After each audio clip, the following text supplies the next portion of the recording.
Hello everyone and welcome back to the Carp Commander YouTube channel. Today I'm back out here at Lake Varner and I'm pre-baiting for our major carp campaign that is going to be happening tomorrow. Now, like I said, it's the night before. No one's here with me. I've just got one rod out, but the main goal of tonight is to get bait in the water.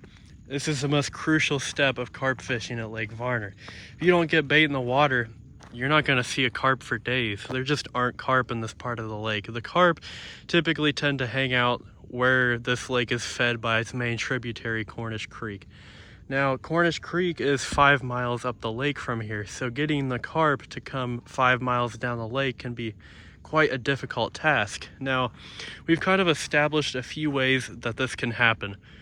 And this is kind of why I chose these 2 days to fish. Now, the weather isn't going to be very nice. It's going to be raining all of tonight and all of tomorrow. This time of year, it's very hot. The lake level is going down, as you can see, and the fish are kind of cramped up into hotter, shallower water. In this situation, the fish are naturally going to look for colder, highly oxygenated water where there is more debris to feed on.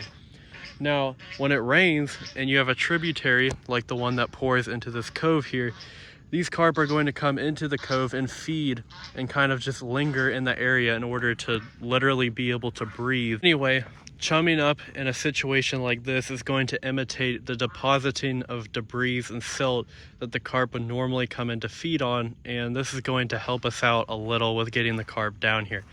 Now, like I said, the carp typically do not hang out in this area of the lake, but we have brought them here before, and it's always during a strange weather event. It's never during a nice sunny hot day or anything like that. It's always during the worst of the worst days, and this tells you that either the wind is in effect, the rain is in effect, or the temperature is in effect. And if you do not fish in any situation where those are at an extreme, you just aren't gonna catch a big carp out here. So we're gonna tough it out, thug it out here in the wonderful weather of Georgia and see what happens.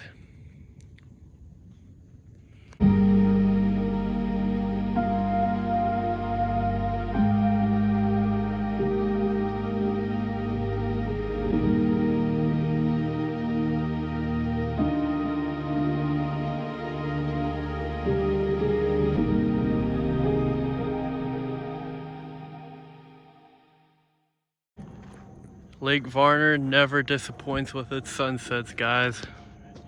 This one's probably, not one of the best ones, but it's still pretty, and it's not really all the way there yet. But I have pretty much exhausted my chum. I threw a whole bag of boilies in. I got most of the corn in now. I'm gonna finish up getting the rest of the corn in and probably get out of here for the night, and I'll see y'all in the morning. Well, good morning everyone, and welcome back. It is really dark out here. It's about 6 o'clock in the morning and the gates open for shift change, so I came right out. And I'm looking in the water here, right where I dumped a bunch of bait, and the carp have not been here yet. They've been dead all night, which basically everything has gone to plan. I didn't want the carp to come early because if they do, then you're kind of screwed in a way. They'll come and eat your bait and then there will be nothing left to fish in the morning. However, this whole entire cove is loaded with bait. So when the sun rises, I'll start filming again, like for real, but that's about it, guys. I'm gonna go ahead and get set up. Alrighty, guys, I got everything set up. I've got the net ready, the pod out, and I just had a nice slam on my left rod. I just threw some strawberry oats out there until I can make my actual wild water bait, and usually my oats will kind of pull a grass carp or two in, and that's probably what it was. It just jiggled a little, and there's the swirl out there. There is indeed a carp in the area, which is good, but we're gonna see what happens, guys. Well, guys, right after I said that, my left rod bent over and took off, and it was a little grass carp, probably about 15-20 pounds, and I saw him. He was right at the bank. I reached down with the net and that hair rig just came flying right out. So it sucks, but I got to see him and I know it was a carp, which means the carp are here for sure, but we'll see what happens.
Alrighty guys, first fish of the day, beautiful grass carp, probably about 18, 20 pounds.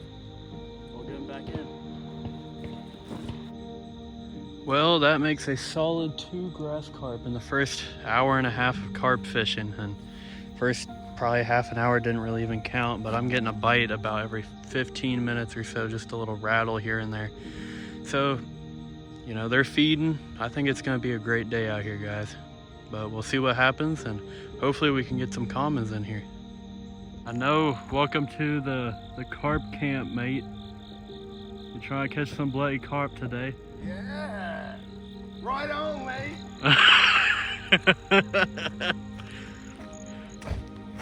All right, guys, so it's been about an hour since the last fish.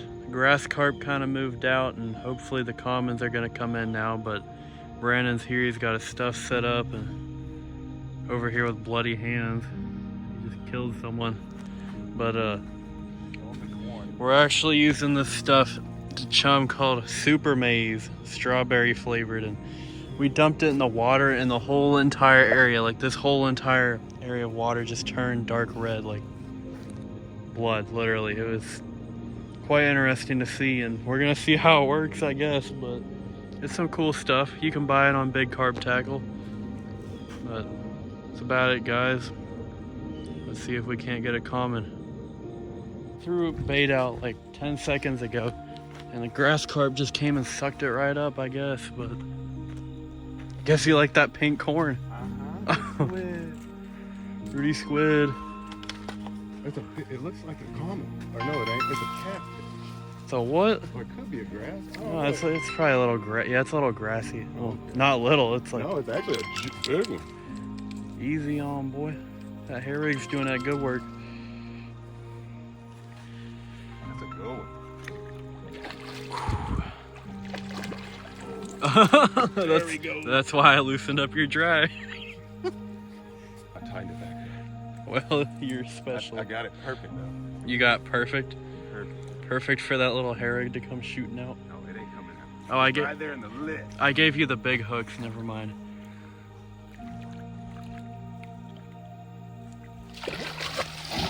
Gotcha. Alrighty guys, grass carp number 3 of the trip. Brandon's on him this time. This one's probably about 20 pounds. Yeah, he's Easy heavy. 20. He's heavy. Beautiful fish, guys, but we're gonna get him back in and show you. We got this new net, and it's fantastic for moving these big carp around. You can just roll it up and take them right back to the water. No harm done. We'll go that way. This way. Okay.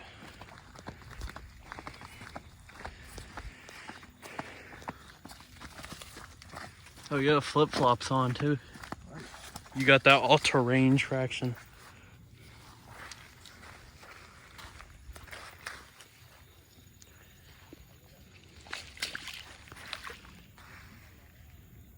There he goes. He's out of here, guys. Back to go eat some more grass. Nice fish, man. Yeah, thank you. Check this out. Stripers are going to town. Look at that. Good Lord.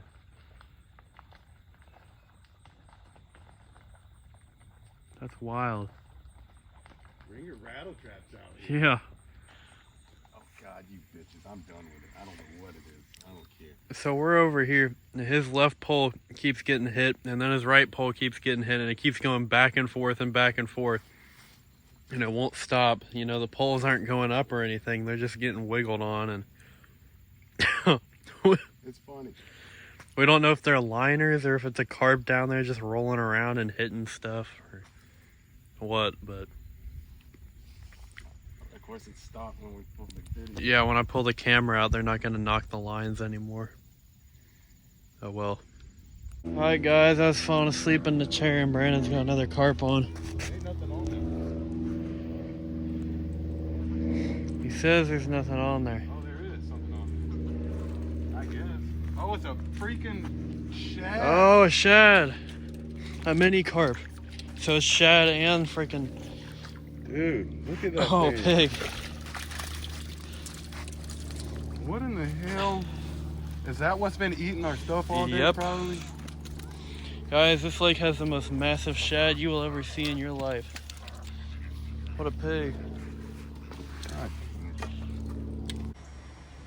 Well guys, we tried yesterday at Varner, but it didn't work out. All of the stripers feeding pushed shad up into that cove, and they drove out the carp early and messed with our bait the rest of the day. It was not the right time, guys. We'll probably give it another shot in a few weeks and see what happens, but you know, it was just one of those fluke days, but it was still fun out there. We caught a few carp and it was good. So I hope y'all enjoyed, and I'll see y'all next time.